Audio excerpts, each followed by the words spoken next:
कांग्रेस और एनसीपी ने। आपके दोस्त वीरेंद्र सिंह आ गए हैं डिबेट जी, स्वागत। वीरेंद्र जी, शुक्रिया। तो महाराष्ट्र में मान लिया जाए कि अब चला चली की बेला है उद्धव ठाकरे के लिए, वीरेंद्र जी? बिल्कुल, महाराष्ट्र में अब नई सरकार आने वाली है। ये 1 तारीख वाली बात आपने कही तो हो सकता है, लेकिन महाराष्ट्र में रात में भी सरकार बन जाती है, ये भी देखना होगा। कभी पता लगा हम आप सोते रहे और सवेरे उठे तो सरकार बदली हो, क्योंकि इस देश में कई बार रात में हुआ है ऐसा। देखिए, विधायकों की बड़ी मौज है। पहले गुजरात गए, फिर गुवाहाटी गए, अब गोवा पहुंचे। आप सही जगह गए हैं। हाँ, और अंतिम दिन है, अंतिम आनंद ले लें, क्योंकि कल से फिर वही माथा पच्ची में जुटना है, तो रिलैक्स होना जरूरी था। पर अब तो सही जगह पहुंचे हैं। अब असम में बाढ़ बहुत आई थी और आलोचना भी होने लगी थी, तो वहाँ से खिसक गए, चलो गोवा में थोड़ा समुद्र का बीच का आनंद लिया जाए। विधायक होना वैसे बड़ी किस्मत की बात है, और अगर लंगड़ी सरकार हो, गठबंधन की सरकार हो, फिर तो विधायकों की हरदम मौज रहती है। एक बात और है कि उद्धव ठाकरे लगातार एक कमज़ोर मुख्यमंत्री साबित हुए, क्योंकि जब एकनाथ शिंदे गए उसके बाद भी विधायक लगातार जाते रहे, वो अपने विधायकों को रोक नहीं पाए। तो आप इसको प्रशासनिक अक्षमता कह लीजिए, संगठन पर कमज़ोर पकड़ कह सकते हैं, और कह सकते हैं हथियार डाल देना। तो ये एक तरह से अब सन्नाटा है। 2 दिन पहले तक विधायक भागते रहे और वो बचा नहीं पाए।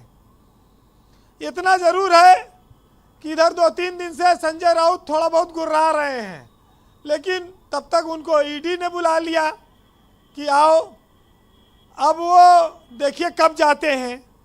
ये ज़रूर है कि बीजेपी क्या महाराष्ट्र में ही जाके रुक जाएगी। कुछ लोग आज ये चर्चा कर रहे थे कि बीजेपी महाराष्ट्र के बाद बिहार जाने वाली है, वहाँ भी कुछ वो देखना सुनना चाहती है। तो बीजेपी को तो एक अश्वमेध यज्ञ का घोड़ा छोड़ देना चाहिए, और राज्यों में घुमा पूछ लें विपक्षी दलों से, चुनाव लड़ोगे कि हार मानते हो, तो ये कम से कम ये सब विवाद आगे चल के ना होगा, बच जाएगा। बीजेपी का सिस्टम बहुत तगड़ा है। अब सरकार के दिन बचे खुचे हैं। आपने देखा होगा कई सारे उदाहरण इस दौरान आए। मध्य प्रदेश में कांग्रेस की सरकार थी, वो एकदम कगार पे वहाँ बहुमत था, जरा से हवा लगाई, धक्का दिया, गिर गई। अब वहाँ बीजेपी की सरकार चल रही है आराम से। कांग्रेस के बदन पे अंतिम कपड़ा बचा था महाराष्ट्र में, वो भी खींच लिया। कांग्रेस को तो एकदम किसी लायक छोड़ ही नहीं रही बीजेपी, पता नहीं, और रास्ता इन्हीं का दिखाया हुआ है।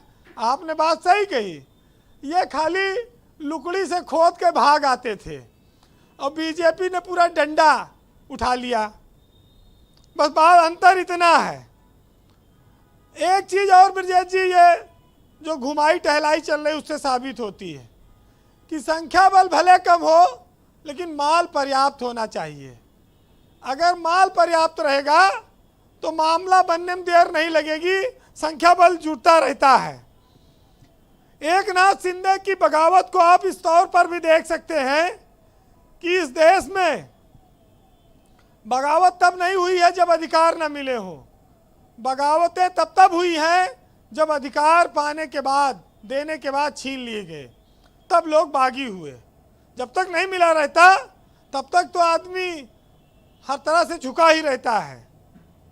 बहरहाल, जब इंसान की ज़रूरत पूरी हो जाती है तो उसके बातचीत का सलीका भी बदल जाता है।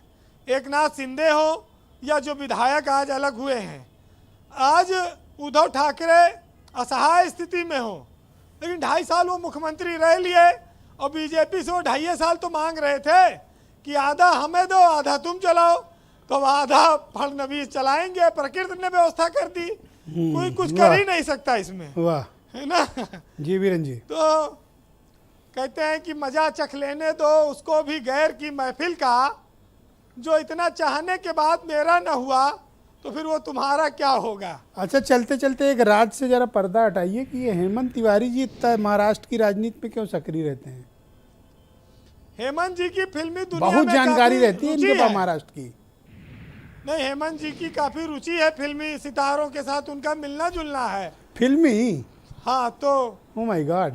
तो वो स्वाभाविक है कि उनको। चलिए कल मुंबई- हेमंत जी के यहाँ चाय पीने चला जाए। बहरहाल जो विधायकों का हृदय परिवर्तन हुआ है, जी।